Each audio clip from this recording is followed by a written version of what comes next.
આત્મવિલોપન કરવો એ કોઈ ન્યાયનો માર્ગ નથી. હું સમાજના દરેક મિત્રોને અપીલ કરું છું કે આપણે ન્યાય માટે કાયદા કાનૂન રીતે લડશું, સમાજને એક કરીને સાથે રાખીને.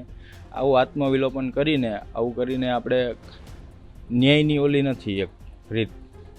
મારા સરકારશ્રીને એક વિનંતી છે કે સીટને પણ કે મારા સમાજને થોડોક આમ દિલાસો આવે એવી તો કાંઈ થોડીક એ લોકો તપાસ કરી છે એવી આશા જાગે, એવું કંઈ કરે તો થોડીક સમાજને આશા તો જાગે કે ભાઈ તો સમાજ થોડોક શાંત રહે. નહીંતર તો આજે કાંઈ તપાસ કરી છે, તપાસ ક્યાં સુધી પહોંચી છે, બરાબર, કોણ કોણ આરોપી, મૂળ આરોપી સુધી જે કોઈ પહોંચ્યા નથી તો માણસોને તો રોજ તો રહેવાનો જ છે.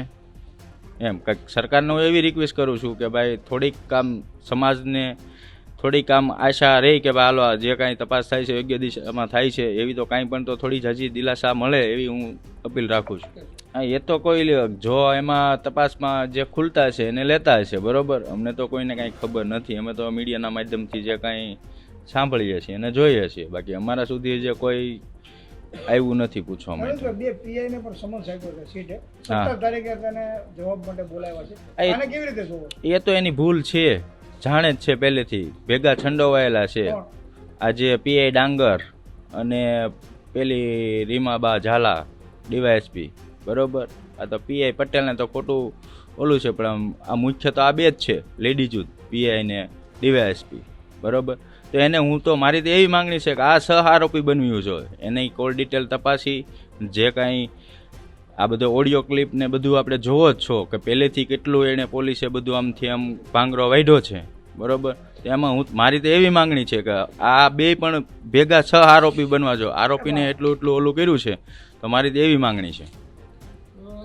આ ટ્રાન્સફર જે પીઆઈની ટ્રાન્સફર કરી અને ટ્રાન્સફરની અને સસ્પેન્ડની પણ ડિસમિસ થવી જોઈએ પીઆઈ ડાંગર તો, કારણ કે એટલા એના કાંડામાં ખુલ્લે છે. બીજા શું પુરાવા તમારી પાસે? બીજા પુરાવા તો છે, પણ જ્યારે પોલીસ મારી પાસે આવશે ત્યારે હું પુરાવા આપીશ, કારણ કે તમે ને હું મીડિયા મિત્રો સાથેથી આપણાથી તો કઈ વસ્તુ થવાની નથી. જે કાંઈ કરશે તપાસ અધિકારીઓ જ કરવાના છે. આપણે મીડિયામાં જાહેર કરીને જે આરોપીઓ છે એને બધાય જે કાંઈ એને પુરાવાનો નાશ કરે એવું આપણે જાહેર કરીને શું કામ કરવું છે, બરાબર.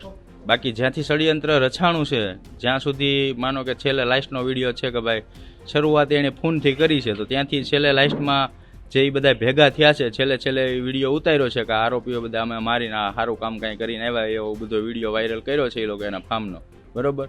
તો પછી પહેલેથી છેલ્લે સુધીની મને તો ખબર જ છે. પોલીસ એ દિશામાં મને જ્યારે એસઆઈટી પૂછવા આવશે ત્યારે હું કહીશ કે ભાઈ આ રીતે આની તપાસ કરો એટલે આ રીતે બધું ખુલશે, બરાબર. એ બધા પુરાવા છે તમારી પાસે? હા, બધા પુરાવા છે આપણી પાસે. અને અત્યાર સુધી જે કાંઈ પુરાવા આપ્યા છે મેં જ આપ્યા છે, પોલીસે ક્યાંથી ગોત્યા છે? આ જે ઓડિયો ક્લિપો છે જે મારા તરફથી જ બધી થઈ છે, જે વિડીયો વાયરલ કર્યો છે એ લોકો પાસેથી મેં જ લીધો છે. તો હજી સુધી મને પોલીસ કેમ પૂછવા નથી આવી ભાઈ એસઆઈટી વાળા કે આ જે વિડીયો વાયરલ કર્યો છે કોની પાસેથી મેળવ્યો છે, બરાબર. મેં જ પોલીસને પીઆઈ ડાંગરને આપેલો છે.